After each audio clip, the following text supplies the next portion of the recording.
All right, good evening and welcome everybody. I'm really happy to be here and so good to see everyone joining in. I'm sure there'll be a few more latecomers, but welcome. Very excited to hear what Dr. Mel has to say. And Joe, I'll let you introduce her. I am so happy to be able to introduce my wonderful daughter-in-law, Mel Brecknell, Dr. Mel Brecknell, who is an inspiration to anybody working on peace and justice, which God knows anybody who's awake must be working on that right now. Globally, we are in a crisis mode. That's not news to anybody. All of us are affected in various ways by this interrelated crisis of war, replacing technology, the climate crisis, unsustainable economic dispatch. What? Oh, disparities. Can't read my own writing. Um, Biodiversity loss, pollution of air, sea, and land. It's daunting. What's encouraging, though, are the creative and humanitarian actions by individuals and groups who are envisioning better ways to live our lives together on planet Earth. And this is happening more and more frequently. One such individual is with us here tonight, my beloved Dr. Mel Brecknell, and I will open up the airwaves to her bio and her presentation. Thanks, everybody, for joining us.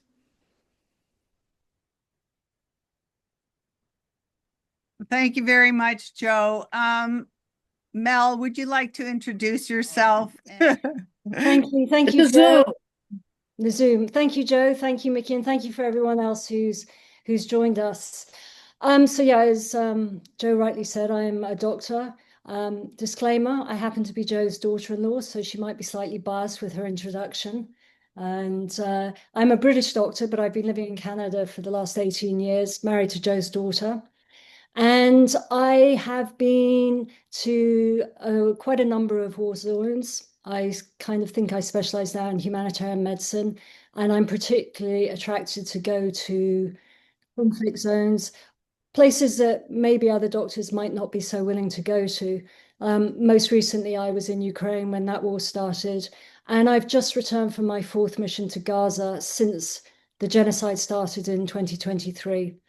And on my last four missions, I went in with two different organizations, which gave me very varied experiences. Last year, I was with a German organization. I was initially medical lead, and then I became a head of mission. So it was a more managerial role. I led a team, and part of my responsibilities were security, general management of the team. I had a huge number of meetings with different UN agencies, other humanitarian actors. And then I think more relevant for this talk is that I was with GLEA, which is a Canadian American organization that's been present in Gaza for a very long time. And on this mission, I was living and working in Al Aqsa Hospital, which is in Khan Yunis, which is in the middle of the Gaza Strip. And I was working in the emergency department. And this is a hospital that was once one of the major hospitals in Gaza. There are only now three that are functioning. None of them are functioning as to how they were prior to October 2023. And in fact, when I arrived there, they told me that usually that hospital has a capacity of 200. And when I arrived, there were over 800 patients. And then on top of that were all the families that had been displaced, who were living in the hospital grounds, in the seeking shelter, but also in the belief that a hospital would provide them with some safety from the war. And I think we all know how that went. So what I wanted to do today was really talk about my personal experiences on the ground and how Gaza has been impacted by the political decisions that have been made all around them. I'm going to try and avoid too many politics. I'm not giving a speech as an activist. I just really want to provide my witness account. I believe you've all seen the horrific videos, photos, you've read stories, and I know a number of you are supporting families in Gaza. But at the end, I'm happy to take questions and we can look into some of the things more deeply, but I'm not a political analyst.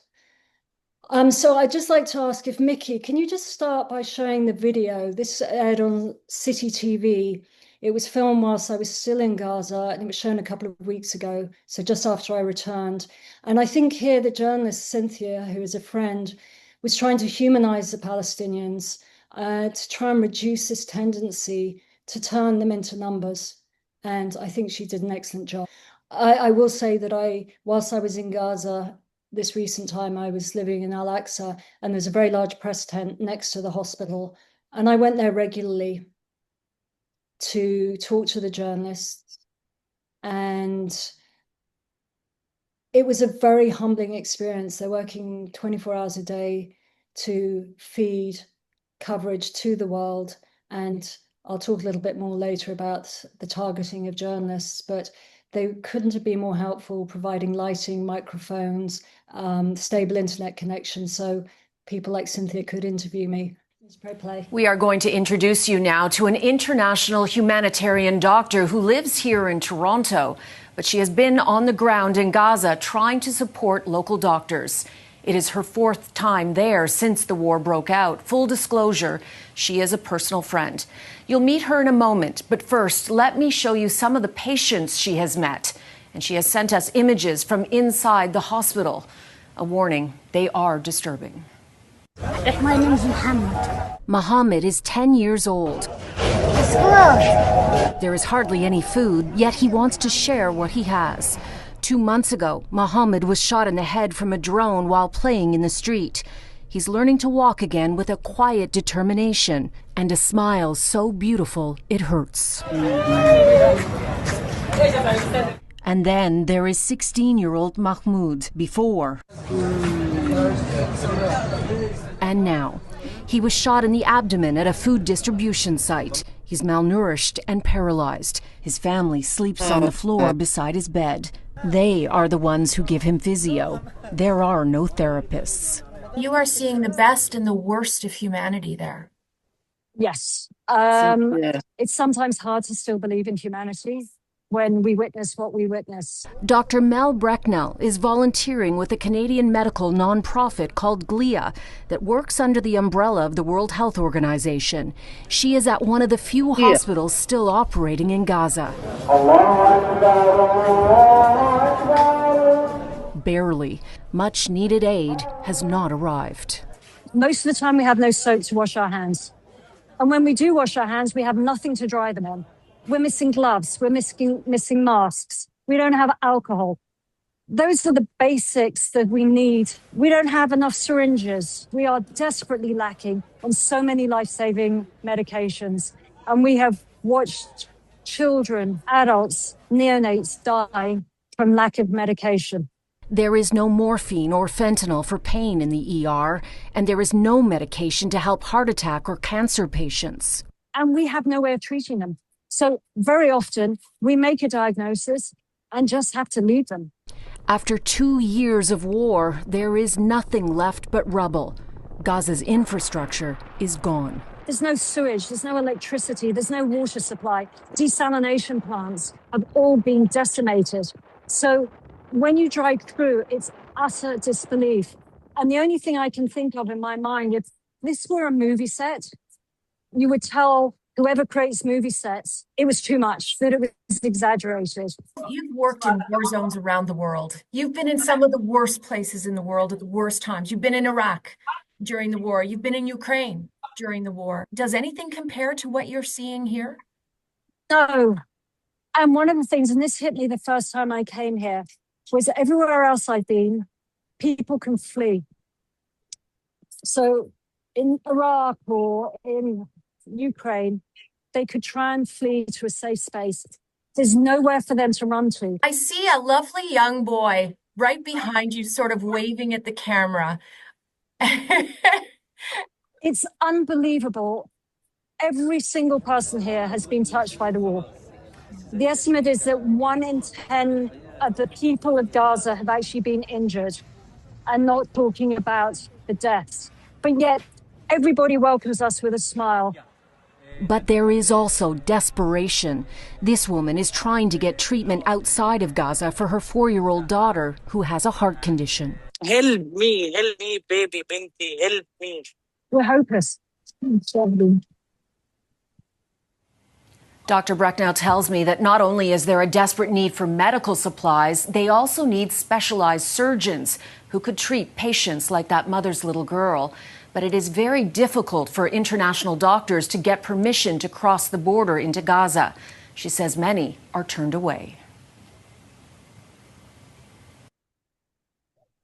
Thanks, Mickey. Okay, so I just want to say that every time that I arrived in Gaza, I was struck, as everyone was, by the extraordinary amount of devastation around us. And I think the first time I went, I was based in the south around Rafah and Han Yunis and Arabella. I would say this is post-apocalyptic. But then I went again and it was worse, and it was worse, and it was worse each time. And I didn't think it could possibly get worse. And what was also getting worse was that as the IDF was encroaching into the Gaza Strip, everyone is being pushed further and further south into these so-called humanitarian zones. And every patch of land that could house somebody was being used, whether it was the beach, the middle of the road, roundabouts in the middle of the road. There were people everywhere. And each time it was intensely obvious how much that was getting worse and how many more people were in the south. And then the children, the lack of clothes, walking around with no shoes. This last visit, I arrived less than a week before the ceasefire. And so it was at some of the deadliest times during this war. And in the emergency department, we had mass casualty event after mass casualty. And a mass casualty event is described as one where the number of patients exceeds the human and resources that the hospital has to provide. So if you're working in a hospital in rural Ontario and you've only got 2 doctors and you have 4 patients in, that would be described as a mass casualty. But when I'm talking mass casualties in Gaza, these are dozens of patients being brought in, often by cars, donkey carts. People carry them in and they flood into the emergency department. And we were having everything from gunshot wounds, blast injuries, burn injuries, horrific injuries. And very often the only way we would know they were coming was through social media. The nurses and doctors would be sitting with us and they'd suddenly look on their social media and say, there's been a missile strike at a beach cafe near where we are. And we would get ready. But we didn't have the way to get ready that we would in the hospitals I work in, where when there's a mass casualty, you phone up all the medical staff and they'll come in and you get all the beds ready. Well, we couldn't do that because we didn't have those resources. So people would arrive and they would flood in. The noise was unbelievably intense. It was bone chilling, the screaming, the children, the adults who were being brought in. And then we were treating most of them on the floor. We don't have enough stretchers. So I would be kneeling on the floor with puddles of blood. And I remember once thinking, after squatting for what seemed like hours, that I wish I'd done more yoga, because squatting for me is not a good position, but the blood was everywhere. And then that I've never done anywhere before in my life is we were handing over the care of the patient to the families and relatives. So whether it were to put something on something to stop bleeding, or even to hold a face mask and, bag and mask their relative. And I would just leave them and say, this is all you can do. And then I'd move to the next patient, the next patient. And between patients, we didn't have enough gloves or time to change them. We were using the ultrasound from one patient to another with blood on it. We couldn't wash our hands, as I said in the video. We didn't have soap. So the level of sanitation was appalling, so that even if these extremely badly injured people survived their initial injury, I think sepsis was probably going to be their biggest enemy.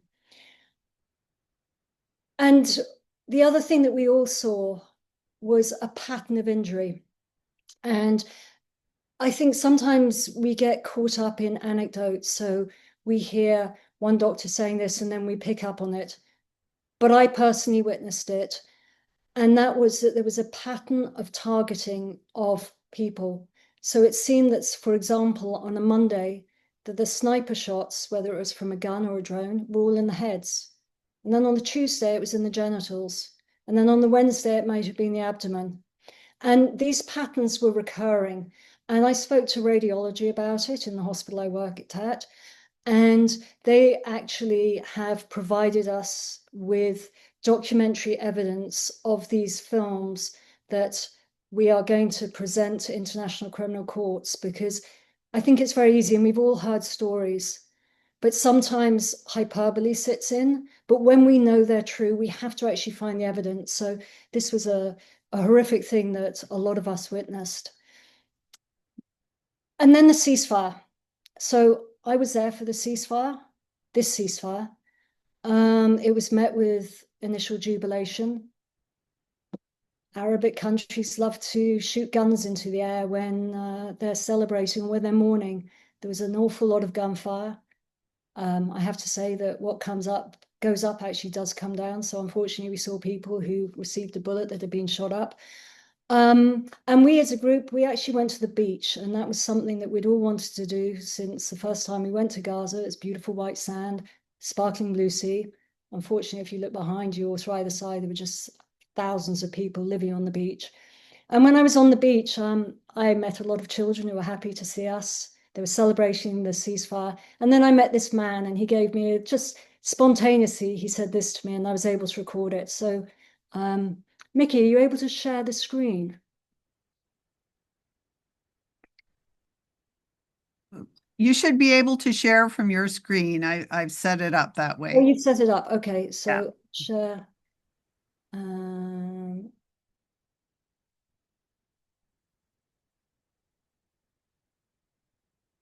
Okay, can you see that? A man with his hand up in the air and a finger pointing? Not yet. Some people can, some can't. I can see it. I can see it. Oh, okay, good. Okay, so I'll just play this little video. I am so happy because the war, it's stopped. We are here in Gaza. We are civilian people. We are normal people.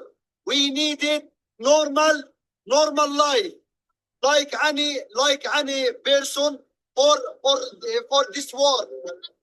We are peace. We have peace. We don't have the war. We don't have.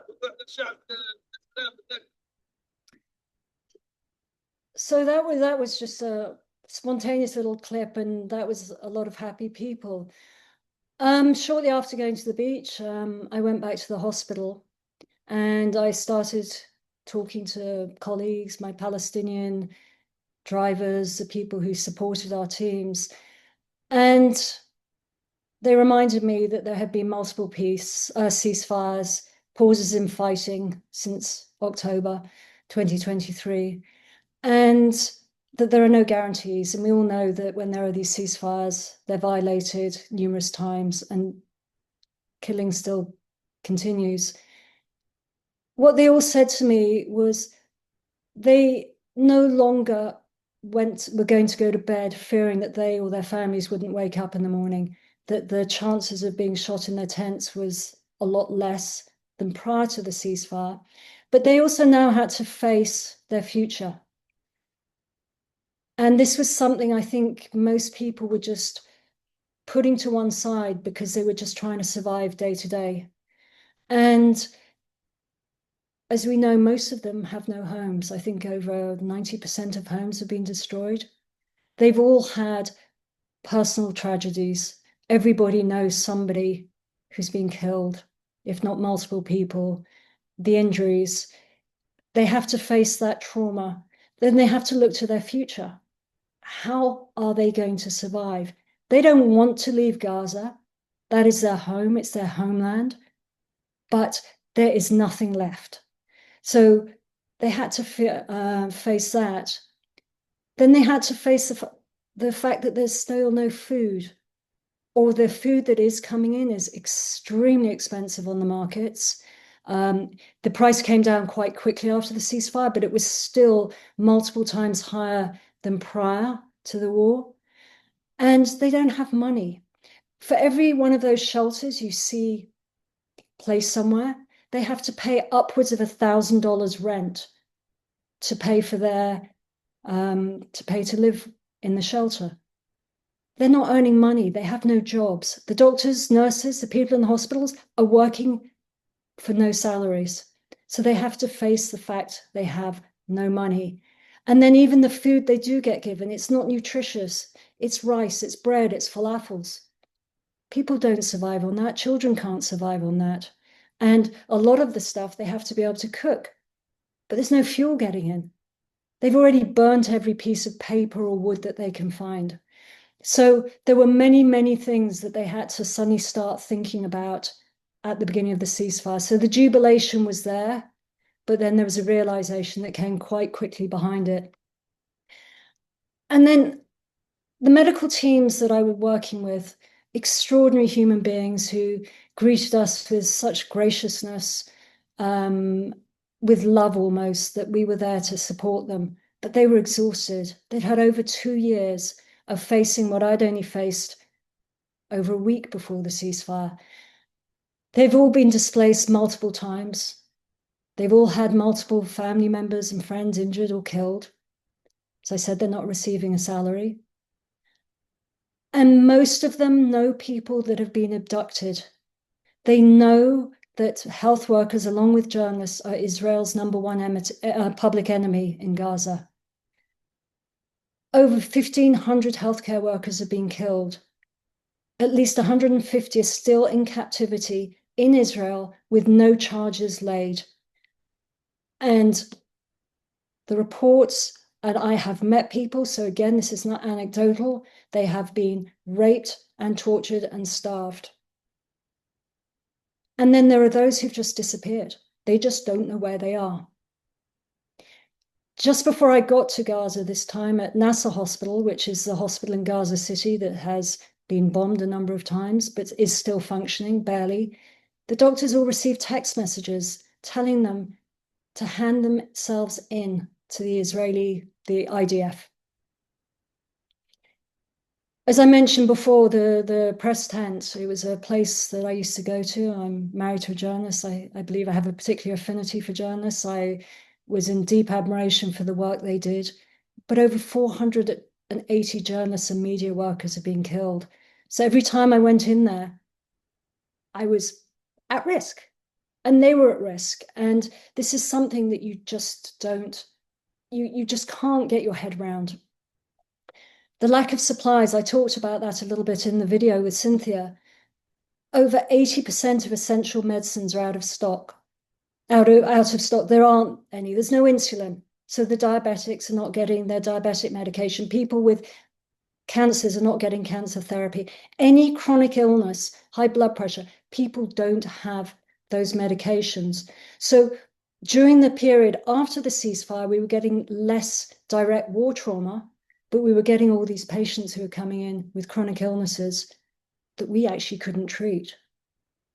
And then as the days after the ceasefire went on, I think on day 3, the bombing started again because there was an apparent violation and another mass casualty event. And then we were getting people who were trying to go to their homes or to see what was left of their homes or to retrieve their belongings or look for their loved ones who were under the rubble.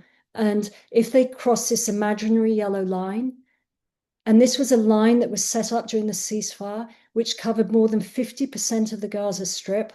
And this was the militarized zone that Israel said that the Gazans could not go into. It's not marked on the land. It's rubble. So how do they know whether they're going to cross it or not? And in fact, I think my last day, I saw a little boy who was sitting in his tent, and it was just over this yellow line, and he received a bullet. It went straight into his buttock. He didn't know, his family didn't know. So we were still having these war injuries, and then we were having all the other people who were coming in. And I have to say, I used to laugh a lot in movies because you'd see people getting a shock and they drop dead with a heart attack or a cardiac arrest. I actually saw it. I saw a number of elderly people who saw their homes for the first time and had a cardiac arrest or heart attack. So that in itself was a revelation. I really thought it was a thing that you saw in movies.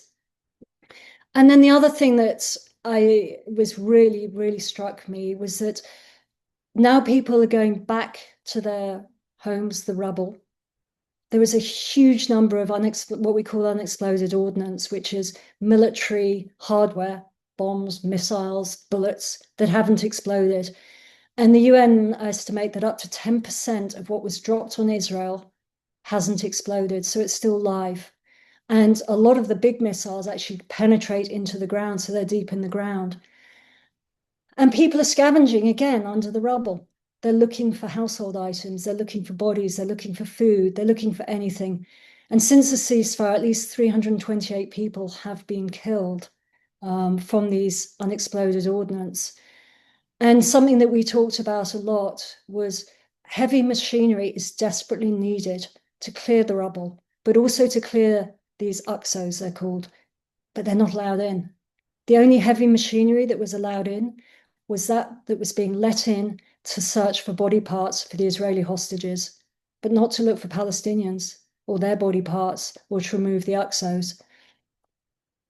Children don't have toys, so they play with toys things that they find that could be considered toys. And I'm just going to show another video. And this was, I was driving along with some friends in a car, and we saw these little boys, and I was with a Palestinian friend, and she stopped, and you'll see her at the end talking to these little chaps, and I'll just show you what they were doing.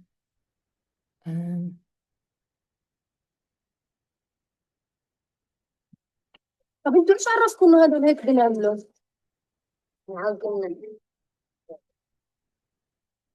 طب انتوا عارفين انه هذا خطر ومليان رماد ومليان سموم؟ طب ايش بتعمل فيه بعد ما تخلص؟ اه؟ ايش بتعمل فيه؟ They're collecting shells and making belts to play with. بتلعب فيه يعني؟ طب بتروحوا على المدرسة انتوا؟ بتروحوا على المدرسة؟ انتوا بتروحوا على المدرسة انتوا؟ So she was asking them, what are you doing? And they were just saying, we collect these things. I mean, they're fun. They're bullets. Most of them have been spent, but they may still have gunpowder in them. And they're tapping them with stones and rocks, and they're making belts. But any one of those could go off and injure, kill, or maim. So that was something that I saw that video. I saw those kids, and then I talked to friends who lived in Gaza, and they said, oh, no, this is quite commonplace. Children play with whatever they can find.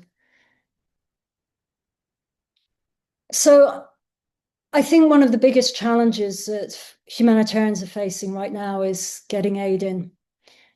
I think we all have to remember that Gaza has been an open prison for decades, and it relied on humanitarian aid from Israel to function, whether it was water, electricity, fuel, clothing, food.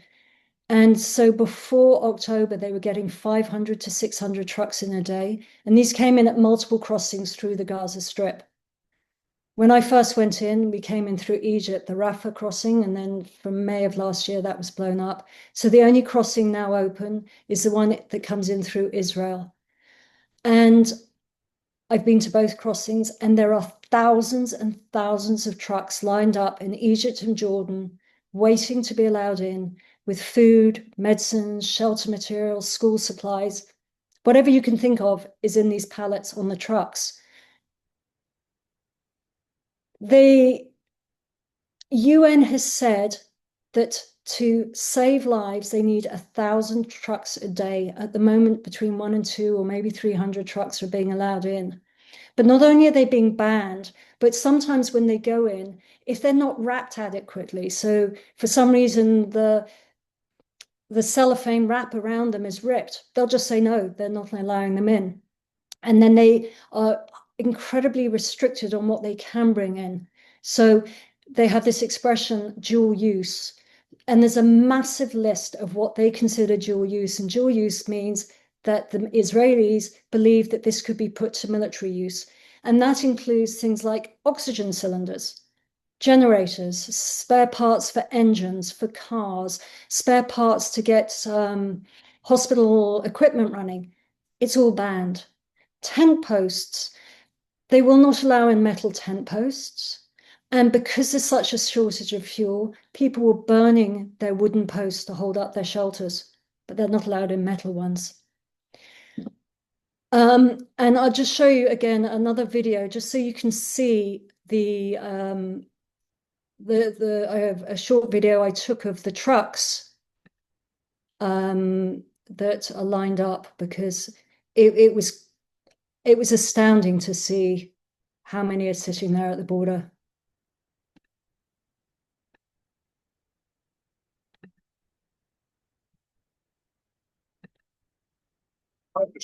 Actually.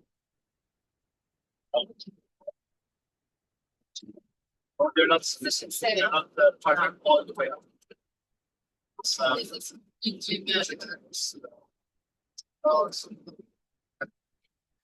And there are kilometers and kilometers of those. The truck drivers are actually sitting at the border. To have somebody who's been there and who's recounting her experiences, this won't leave us. I mean, I'm comparing it, which all comparisons are odious, my husband always used to say, and he's right. But I have to just mention Doctors Against Genocide, which is a regular video Zoom every Sunday. And I think to the extent that we can receive these face-to-face, as it were, encounters, we really can more deeply experience what it's like, and therefore formulate together, create together alternatives. We've got to get moving. We can't endure any more of this. This is just beyond the pale, totally. So I just showed you the trucks, which are, it's unbelievable how many trucks are waiting to get in aid, and hopefully that will happen soon. One of the other things that I wanted to mention was these airdrops, and I was there for a number of airdrops, and the last airdrop that took place, interestingly, took place in August of this year, and it was a Canadian Air Force that dropped 21,600 pounds of aid into Gaza. And there's a lot of international support for these airdrops in different countries that are supporting them. And one of my friends who works for the WHO, I asked him one day about these airdrops, and for fear of turning my thing, and I will just play to you what he said.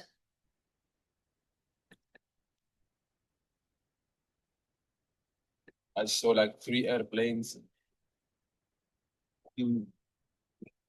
flying nearby the coastal road, and suddenly an airdrops came down. I said, "Oh my God, it's gonna be big problems on the coastal road." And what I expected, that a lot of people will be injured and killed.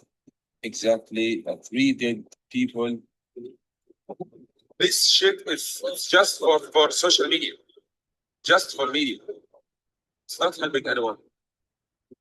It's just to show their people that we are supporting Gaza. Did you saw the last one? Yeah. It's like maybe 200 miles per hour. This one goes in a tent and kills someone for sure. Maybe after 5 minutes, you will find a car carrying injured people, maybe dead people.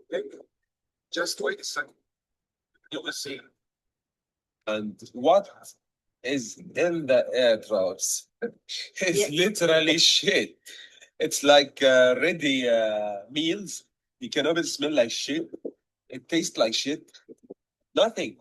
So there were 3 people killed because of some shit. That there is no dignity in throwing food from the air. It's really not human. The humanitarian work is it's not like this. I saw like 3 airplanes. So I actually did see the food that came in those airdrops, and it really wasn't food that I would want to eat, and they wouldn't want to eat, would want to eat either.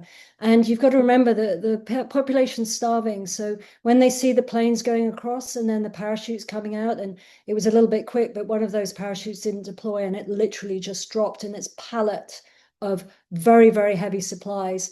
And they do land on people. The kids all rush towards them. Adults rush towards them. There's a fight to try and get whatever is in this airdrop. Sometimes they land in the sea, so people rush into the sea. There have been drownings. The Gazans are not allowed to go into the sea or very far off the shore. There are gunships off the coast, and there are drones overhead the whole time, and people do get shot. So this is a very inhumane way of giving food to people, and I've had other people who said, we're not dogs, we don't accept food that's dropped on our heads. The Gazans are very dignified people, and they found that very, very dehumanizing, even though every little bit helps. But the only way to get aid in is through the land borders, and every truck that gets in has thousands more pallets than a single airdrop. I think one of the difficulties that Cynthia talked about for humanitarian workers is the application procedure. It's very complicated. We have to go in with an organization. And if anyone's interested, I can explain that process. But once the organization has agreed to take us because we have the right credentials, all our information is submitted to the Israelis, and then they vet us. And that vetting process looks at our social media, our media presence, whether we're activists, whether we've been seen in demonstrations. At the moment, at least 50% of healthcare workers are being denied entry. And this is after you're given the initial, yes, you can go in, you fly to Jordan, you're staying there, and the night before you're deployed, usually about 9 to 10 at night, you receive a text that says denied. No explanation. When people ask, they're a security risk. And the only thing we can think of is it looks as though if people have been there too many times, if they spent too much time there, if they've been very active on media or politically activists, or what I noticed when I was there, that people who have specialties that can provide particular life-saving skills, such as surgeons, plastic surgeons, nephrologists, vascular surgeons, they were being denied. So even after the ceasefire, when things are supposed to be good, the number of people who are being denied has increased. My first mission, when I went into Gaza, I was allowed to take, we were allowed to take a huge amount of equipment with us, and we took, I'll just show you. I'll show you what we took the first time we went in, sorry. This was us at the airport. We had more than 40 boxes of life-saving equipment, medications, clothing. And this was when we were going in through Egypt. Since the Rafah border has closed and we go in through Amman, we are allowed to take in one suitcase each, one laptop, one phone, one charging cable, only medication that is clearly marked that is for yourself, that it's not for anyone else. We can't take in any gifts, and we all have loads of people who are desperate. I've had people come to my home in Toronto desperately pleading, please take my father a pair of shoes.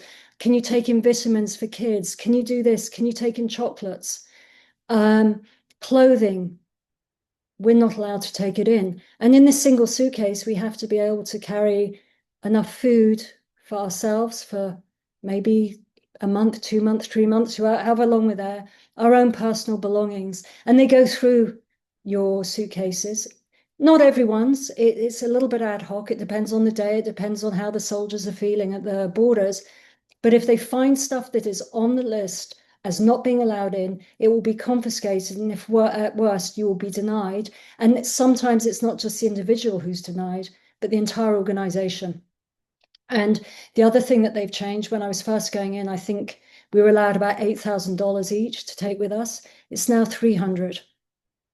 So when you look at the prices on the markets and the organizations have to pay their drivers and their staff, we can't pay that with $300. And this is just designed so that we do not assist any Palestinian person. And you're standing there packing your bag and you think, well, can I slip an extra $100 bill in the back pocket of my jeans? But if you get caught, you're risking a lot. So I think a lot of people ask me all the time why humanitarians go into war zones, why we risk our lives to help. And I think for everyone, it's very individual. And certainly as my career has progressed, my reasoning's changed somewhat.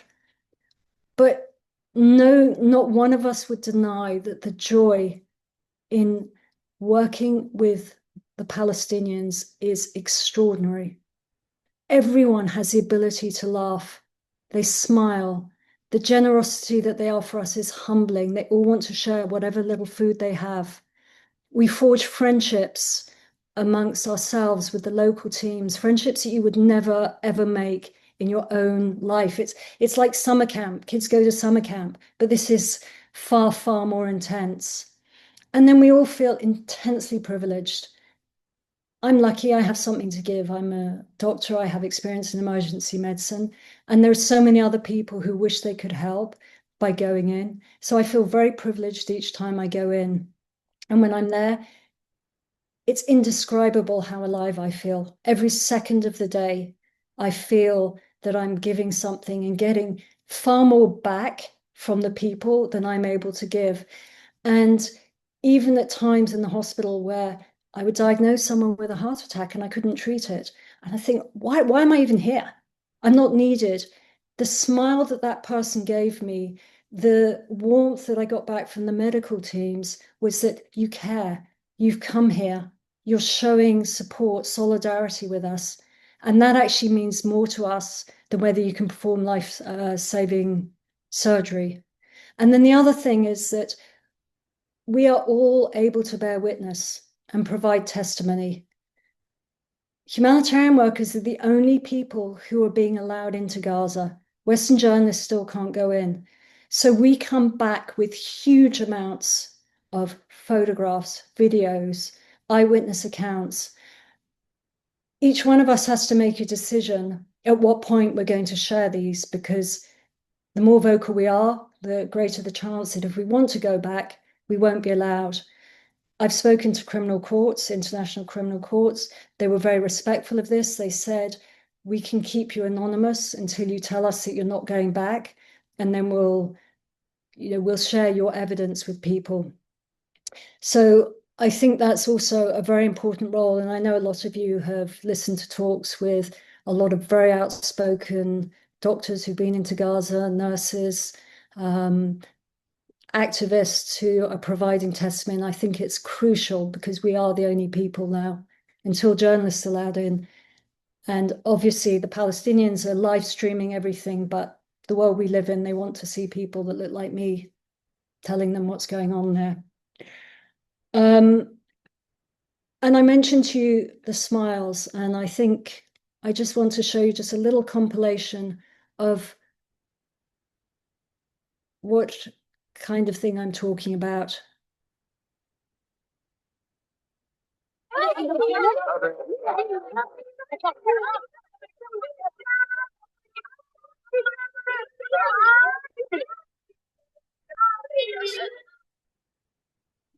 This is the Gaza Youth Orchestra singers.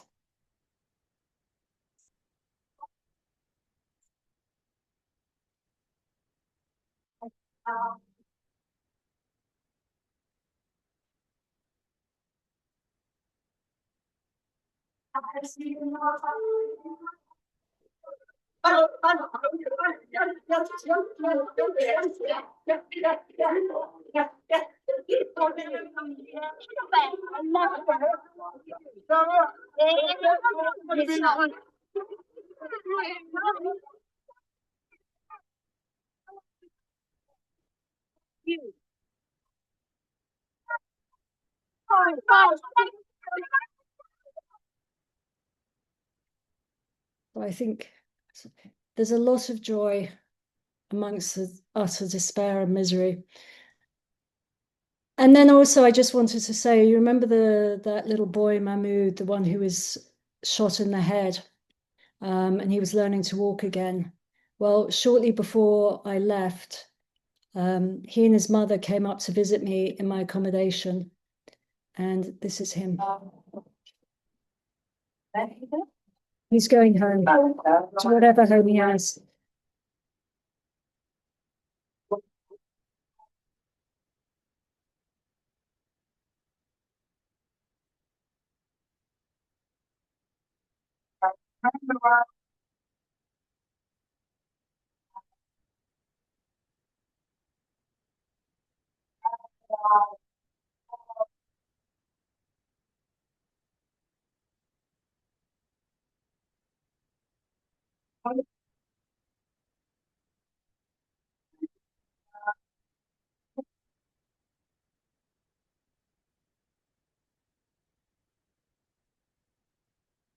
So that's little Mahmoud. Unfortunately, I've lost contact with him, but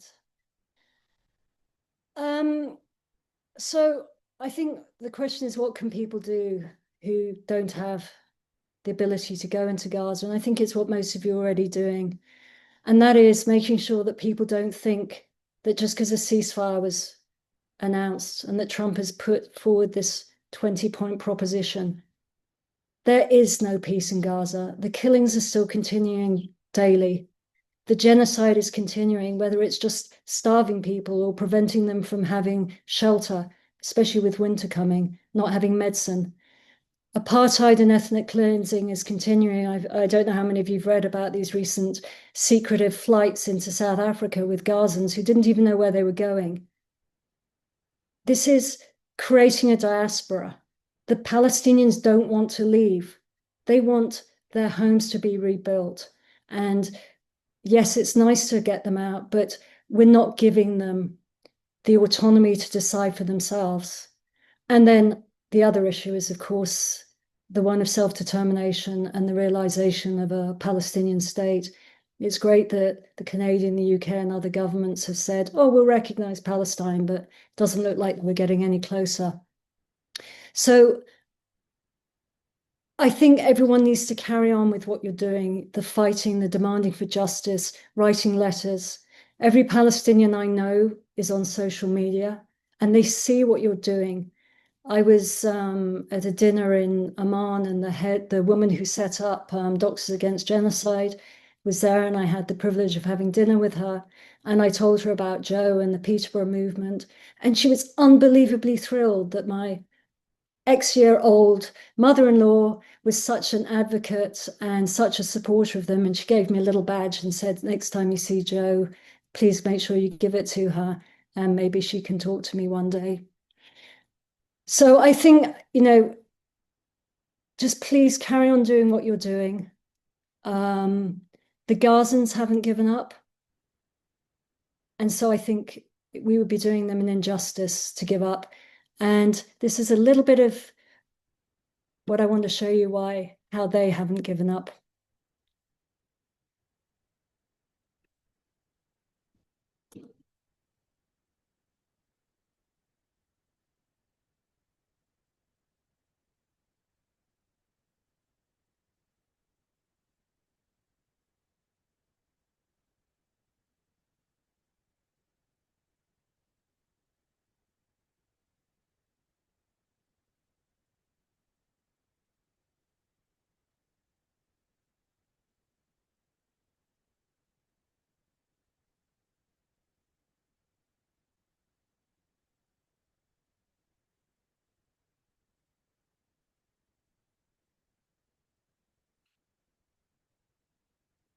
So on that happy note, Does anyone have any questions they'd like to ask or anything they'd like to just discuss amongst us? Well, first, I'd really like to thank you, Mel. I really am speechless. I just find it so amazing what you've been through and what the people of Gaza are going through, and of course, their courage and your courage. And it was beautiful to see that there is still hope and the smiling faces. That was a really beautiful note to end on, which gives us courage too to continue, because as much as our suffering isn't as great, this has been a long haul for everyone, I think. So anyway, but thank you immensely for all that. There are a few questions in the chat, but if anybody wants, I mean, I think you've covered a lot of the ground, and even the questions, most of them have been answered. So I'm willing for people to raise their hand or unmute if they have a comment or a question. We're approaching the 2-hour mark, so if you have a burning question, just go right ahead. I see Joe. I want to ask a question that is one that involves all of us, really, now that I think of it. And I put it in the chat, but the question I'd like to address to Mel is, these are hugely challenging situations that you've been engaged with, Mel. And I know that you're a professional doctor and you have training and all of that. But not just for you, but for all the rest of us who are deeply, and I mean, I am at the verge of tears. I can't cry. So that's a huge thing for me. I mean, I think all of us are deeply moved by what you shared today. What strategies is a terrible word. What do you do to keep yourself from falling into despair?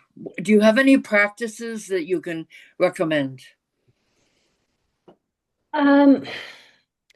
I wish I could share something. I believe I'm extraordinarily lucky, and I'm not just saying this because it's your daughter, but the first time I really went into a very dangerous conflict zone was with Avery. And we shared, this was in Iraq, in Mosul, when there was still the occupation of ISIS. And being able to come out with somebody who understood what I had seen, what she had seen, made it so much easier. Yes. And the biggest difficulty, and I think everyone finds this, even when I was a young kid and I went on my first ever expedition, I came back and my parents were desperate to know what I'd seen and been doing. And I found myself clamming up because they didn't get it. And that has been a theme through my life. And I now share my life with someone who does get it.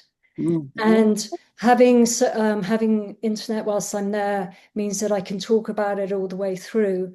So I think the most important thing is having people who understand in your life. I have to say, when you first come away from these situations, you have to avoid people.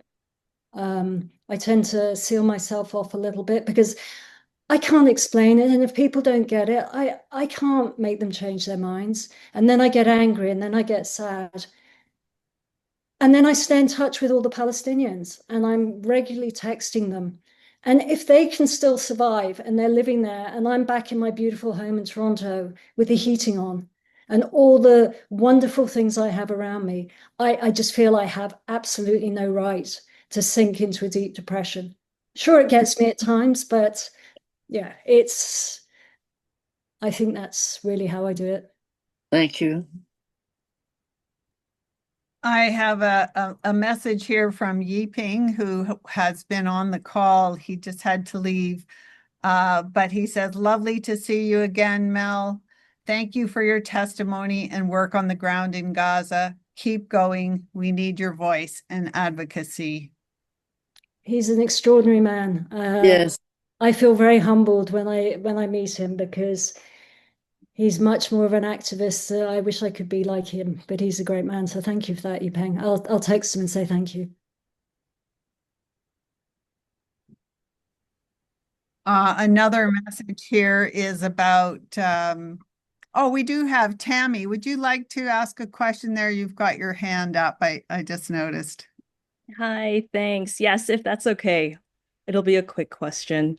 Yeah, first of all, thank you so much for organizing this, Mickey, and thank you so much, Dr. Mel, for everything you shared. It was really powerful. I'm glad a friend of mine who's on the chat shared this with me last minute, so I was able to join for just the last part. But I was actually wondering, this is a bit of a selfish question, but I was actually wondering, Dr. Mel, how can folks get a hold of you if we wanted to have you maybe do this talk to other groups? I just think like what you said was so powerful and would really help invite more people into this movement or conversation in support of Palestinians. So I'm not sure if that's something that you do. I see that you're in Toronto, so I'm really happy. I think I think my strength probably lies more in trying to tell a bit more of the personal story. I think there are people like Yi Peng who are extremely talented in analyzing the politics. But yes, sure, I will share my email and WhatsApp with you all. that's Thank you. amazing. Thank you so much. Thank you. Thank you.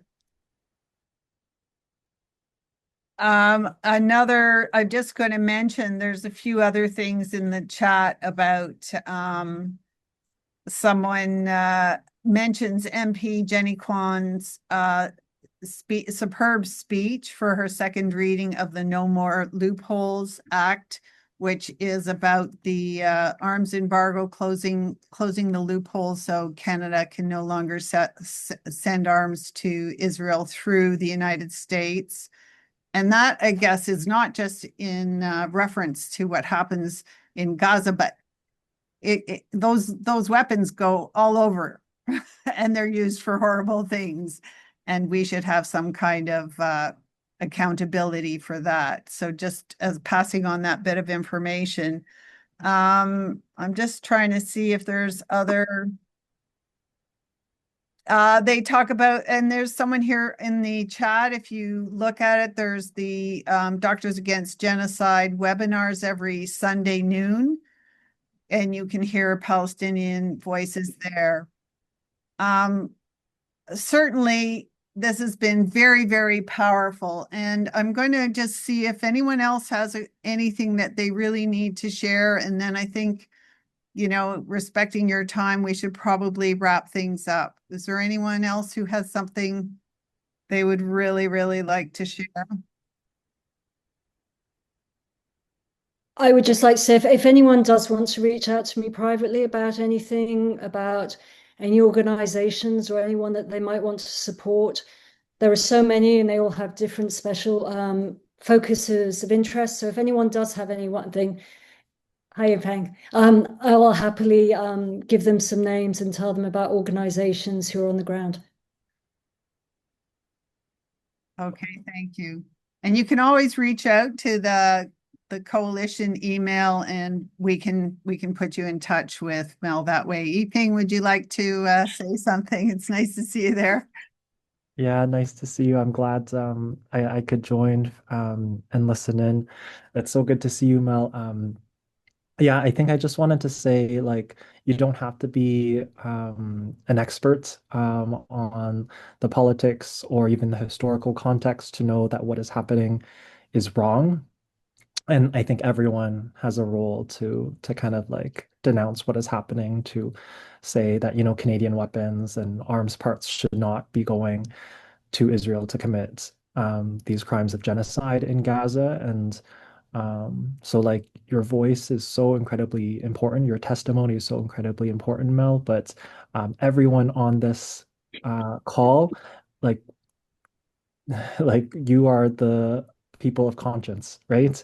That will help change our societies and our communities and our world to be, more life affirming rather than centered around genocide, war, military, all these things that are so complicit with the occupation of Palestine, but are also just fueling death and destruction all over the world. So, yeah, just wanted to share that. I think like say the things that you feel comfortable saying, and then we also continue to kind of learn and grow with one another to be able to sharpen the things that we're able to kind of speak about as well. Thank you.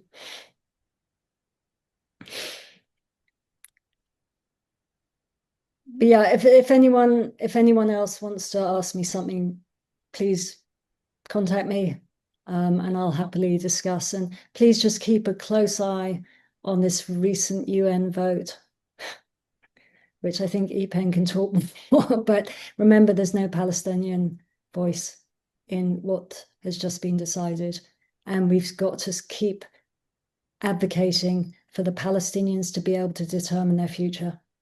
It's not up to Israel, the United States, or an international coalition. They are a human race and they need to be respected.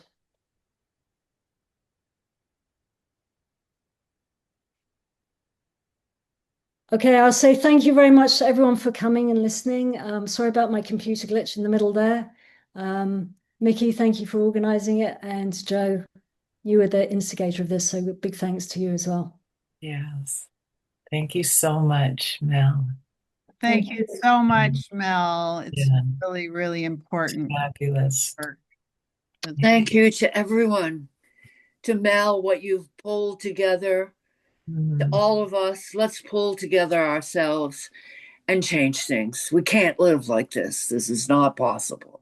Yeah. And we have the love, and we have the energy, and we have the intelligence, and we have the creativity, and we can do it. We can do it. Okay. Thank you, everyone. Thank you. Thank you, Have a good everyone, evening, for weekend. coming.